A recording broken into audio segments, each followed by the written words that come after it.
ओम शांति। तो आज प्यारे मीठे बाबा की मुरली मंथन की डेट है 9 जुलाई 2018।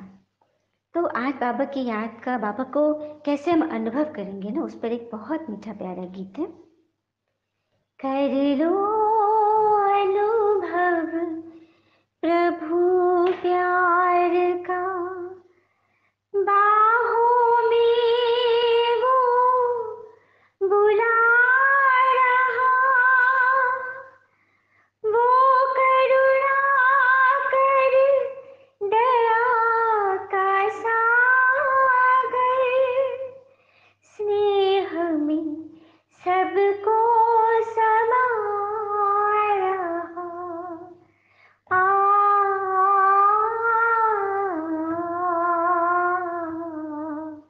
आ,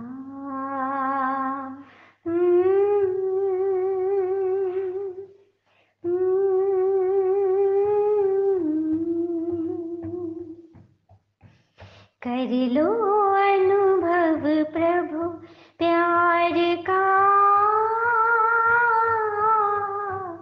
कर लो अनुभव प्रभु प्यार का, बाहों में वो बुला रहा, वो करुणा कर दया का सागर, स्नेह में सबको समा रहा। आओ प्रभु शरण आओ, आओ प्रभु शरण आओ। सुबह हुई जब आँख खुली तो कुछ घड़ियाँ कर प्रभु के नाम, प्रभु किरण को हृदय में भर लो, कर लो आनंद दिव्य समान, महामिलन की मंगल बेला, महामिलन की मंगल बेला, प्रभु मिलन जग मना रहा, वो करुणा कर दया का सागर, स्नेह में सबको समा रहा। आओ प्रभु शरण आओ, आओ प्रभु शरण आओ। मस्त पवन ये खिला चमन, ये दिन और ये दिन मान मिला, ये तन मन ये जीवन सबको ईश्वर का वरदान मिला, सफल करो और पाओ सफलता,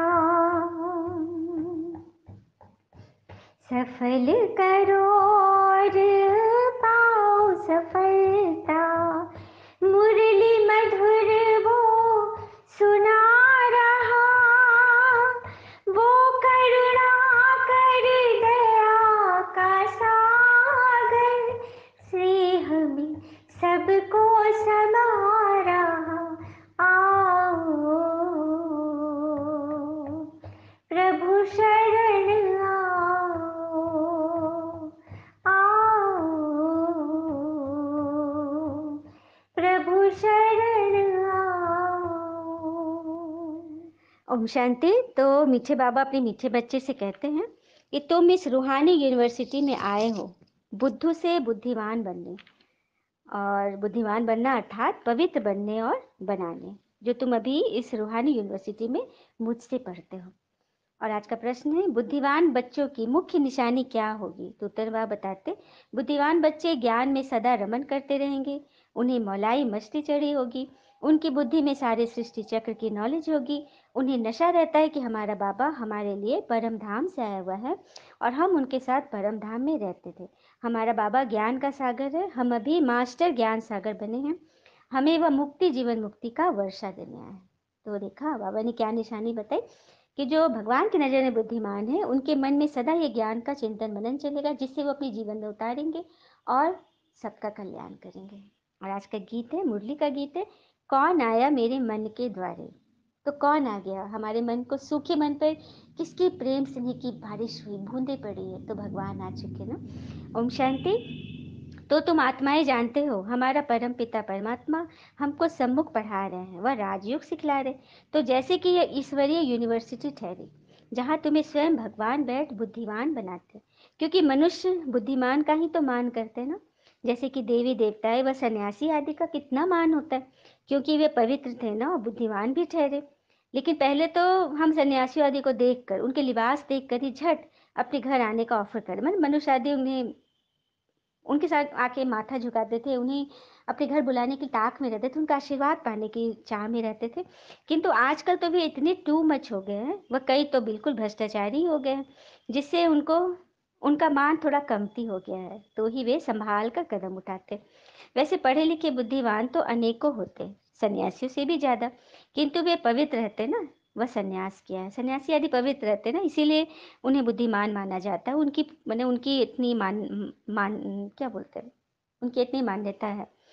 और बाबा कहते हैं, अभी तुम मेरे द्वारा सबसे जास्ती बुद्धिमान बनते हो, क्योंकि तुम्हें इस पूरी सृष्टि के आदि मध्य अंत की नॉलेज जो है, जिससे अभी जितना जितना पुरुषार्थ करते जाएंगे उतना नशा चढ़ा रहेगा।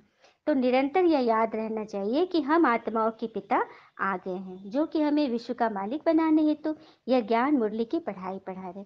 तो सदैव पुरुषार्थ करने की शुभ चिंता होनी चाहिए, किंतु सभी को यह चिंता नहीं रहती। बस मुरली व मंथन सुनते समय नशा चढ़ता, फिर बाद में यहाँ से जैसे ही मन बुद्धि के पांव बाहर निकलते, तो सब ज्ञान गुम हो जाता है, जिससे ही खुशी नहीं टिकती, अर्थात खुशी बराबर बनी नहीं रहती। नहीं तो बच्चों को तो अपार खुशी रहनी चाहिए। फिर मीठे बाबा ने अपने संबंध में बताया कि मैंने भी तो इस तन का आधार लिया है, नहीं तो राजयोग सिखलाऊं कैसे, क्योंकि मुझ निराकार का तो अपना शरीर ही नहीं है। मंदिरों में भी देखो, देवी देवताओं के सब के अपने अपने शरीर है, सूक्ष्म शरीर है, भल लाइट का ही शरीर है, परंतु मैं तो अशरीरी हूँ। यह तो तुम आत्माएं ही हो जो भिन्न भिन्न शरीर धारण कर कर पार्ट प्ले करती हो। बाकी मैं तो इस 84 के चक्र में नहीं आता। मैं तो परम धाम निवासी हूँ, इस बूढ़े मनुष्य तन में आया हूँ, जो जरूर मुझे अनुभवी तन ही चाहिए ना। बाबा कह रहे कि मुझे अनुभवी तन चाहिए ना, तभी तो आरती में भी है ना, बूढ़ो ब्राह्मण बनकर कंचन महल की हो, मतलब भगवान ब्राह्मण बूढ़े के तन में ही आकर प्रवेश करते हैं। तो ये बाबा बता रहे ना। और कहते भी हो ना कि ब्रह्मा की राय मशहूर है, किंतु ब्रह्मा को राय किसने दी, यह तो किन्हों को भी नहीं मालूम। तो ही बाबा इसका रहस्य बताते ना कि ब्रह्मा के तन में मैंने प्रवेश किया, तो सबसे पहले इस ज्ञान को किसने सुना, या राय किसने सुनी, ब्रह्मा के कानों ने सुनी। और फिर उनके मुख द्वारा मेरे ज्ञान को तुम बच्चे सुनकर इसे अडॉप्ट करते हो जीवन में, और फिर क्या कहलाते, ब्रह्मा की संतान, ब्रह्मा कुमार कुमारियां। तो यह रहस्य है। फिर मीठे बाबा ने बोला, तुम्हारे ही यह 84 जन्मों का अंतिमा जन्म है, फिर अभी नई दुनिया में तुम्हें नया शरीर मिलेगा। तो कितनी खुशी रहनी चाहिए। किंतु कोई तो बिल्कुल डल हेड है, जिसे माया ने बिल्कुल पत्थर बुद्धि बना दिया है। जैसे कि गर्म तवे पर पानी डालो तो कैसा सूख जाता और छनछनाता भी है, ऐसे ही सभी गर्म तवे मिसल हो गए हैं। देखो बाबा अपने बच्चों के बारे में बता रहे हैं कि कई तो जानते बुझते भी बिल्कुल डल हेड ही बन जाते हैं, कितना भी सिखाओ समझाओ, लेकिन फिर उल्टा फिर वहीं पर पहुंच जाते हैं अपना, क्योंकि माया भी जबरदस्त है ना। बाकी बाबा तो नहीं मारते कि तो माया जबरदस्त थप्पड़ लगाती है, उनकी सीक्रेट एजेंट माया ही जो है। और कहती है कि जो पिता को याद नहीं करते तो ही उन्हें मारती हूँ, क्योंकि मुझे हुक्म मिला हुआ है, जब बुद्धिहीनों को बुद्धिमान बनाने की सर्विस मिली हुई है तो क्यों नहीं करते। देखो माया भी हमें फरमान करे, जब बुद्धिहीनों को बुद्धिमान बनाने की भगवान से ट्रेनिंग मिल रही है, तब फिर भी हम क्यों नहीं सर्विस करते। तो क्या अंत तक मुझसे थप्पड़ खाते रहोगे, बाबा पूछ रही है। तो हम बच्चों को बताना है बाबा को कि नहीं बाबा, हमें थप्पड़ अब से नहीं खाने। और बाबा भी इस पर कहते कि तो जो विकार आदि दान में दे दिया उसे वापस क्यों ले लेते हो। वैसे भी दान दी हुई चीज यदि हम बार बार किसी किसी आत्मा के हम कुछ पार्टी वगैरह थी, कोई ओकेजन था, हमने गिफ्ट दिया, और फिर जब भी मन है हम उसे मांग ले, बार बार मांगे, तो उसके साथ हमारा संबंध कैसा हो जाएगा? क्या वो फिर से हमारा गिफ्ट लेगा? नहीं लेगा ना। उसी तरह से भगवान को हम दान दे देते हैं विकार, लेकिन बार बार हम क्रोध लोभ मोह अहंकार ईर्ष्या ले ही लेते हैं वापस। तो इसी पे भगवान बार बार बोलते हैं विकार दान भी दे दिया तो फिर वापस क्यों लेते हो? फिर मीठे बाबा कहते कि तुम जानते हो हम ब्राह्मण हैं जो अभी ही प्रैक्टिकल में ब्रह्मा की औलाद बने। बाकी उन ब्राह्मणों से पूछो कि तुम ब्रह्मा के संतान तो कहलाते हो, किंतु ब्रह्मा कौन है तो बता ही नहीं सकेंगे, माना डिब्बी में ठिकरी। इसका अर्थ है उनकी पत्थर बुद्धि में पत्थर ही है, कुछ भी ज्ञान नहीं, बस सुनी सुनाई पढ़ी पढ़ाई बातें सुनाते। फिर मीठे बाबा ने सर्विस प्रति समझाया कि तुम पांडव बच्चों की सर्विस कम से कम 8 घंटा होनी चाहिए। राजयोग सीख सभी को सिखलाना है, क्योंकि तुम ही श्रीमत पर भारत को खास और दुनिया को आम स्वर्ग बनाते हो। देखो यहाँ पर पॉइंट को नोट करना है ना, खास और आम। भारत को खास क्यों? क्योंकि भारत में सतयुगी स्वर्ग की स्थापना हो, तो भारत तो खासम खास है, और बाकी दुनिया क्या है, वो सब पिकनिक स्पॉट्स बनेंगे, आम स्वर्ग घूमने के स्थल बनेंगे, जो कि आज सभी नामी ग्रामी बने हुए। भारत सबसे छोटा बना हुआ है ना, फिर देखना भारत ही सबसे महान खास बन जाएगा। तो कितनी बड़ी बात है, कितनी खुशी की बात है। और बताते हो कि स्वर्ग में सिर्फ आदि देवी देवता सनातन धर्म वाले ही आएंगे, दूसरे धर्म वाले नहीं। बाबा कह रहे हो तुम ये भी बताते हो, क्योंकि तुम्हें सब मालूम है कि स्वर्ग में सिर्फ आदि सनातन देवी देवता धर्म वाले ही प्रवेश करेंगे। फिर बाबा ने श्री विष्णु के विराट स्वरूप के चक्र को समझाया कि श्री विष्णु के 84 जन्मों की गाथा माना अभी से ब्राह्मण, फिर देवता, फिर क्षत्रिय, वैश्य व शूद्र के बाद श्री विष्णु महाराजन विष्णु का स्वरूप पाना ही उनके विराट स्वरूप का दर्शन है।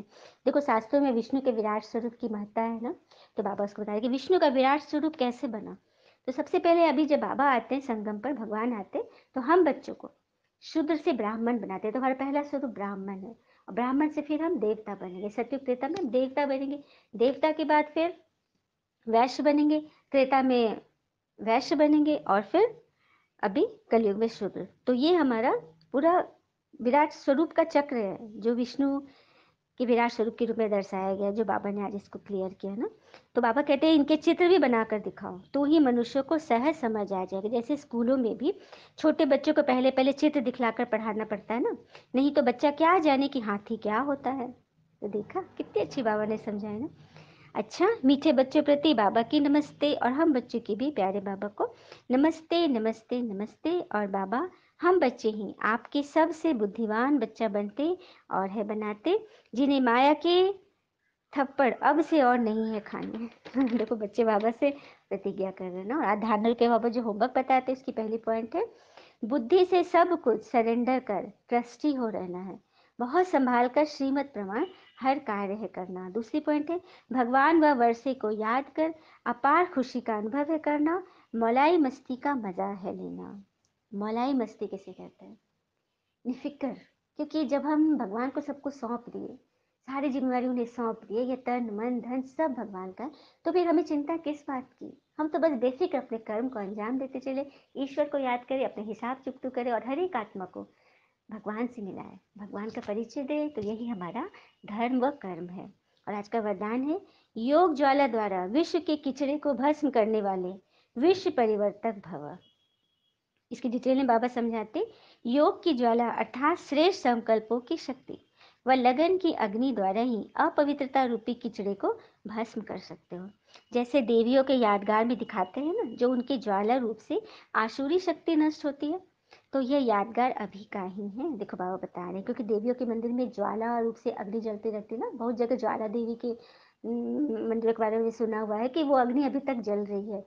तो उस किसका प्रतीक है? अभी का तो यादगार कि आप अपने योग अग्नि की जो ज्वाला जगाओगे, तो विश्व से अपवित्रता का नामो निशान मिटेगा। तो यही तो है आपके देवी स्वरूप की सच्ची सच्ची व्याख्या। तभी तो आपके संकल्प इतने श्रेष्ठ होंगे, जिससे ही आप अपवित्रता रूपी किचड़ा को भस्म करोगे।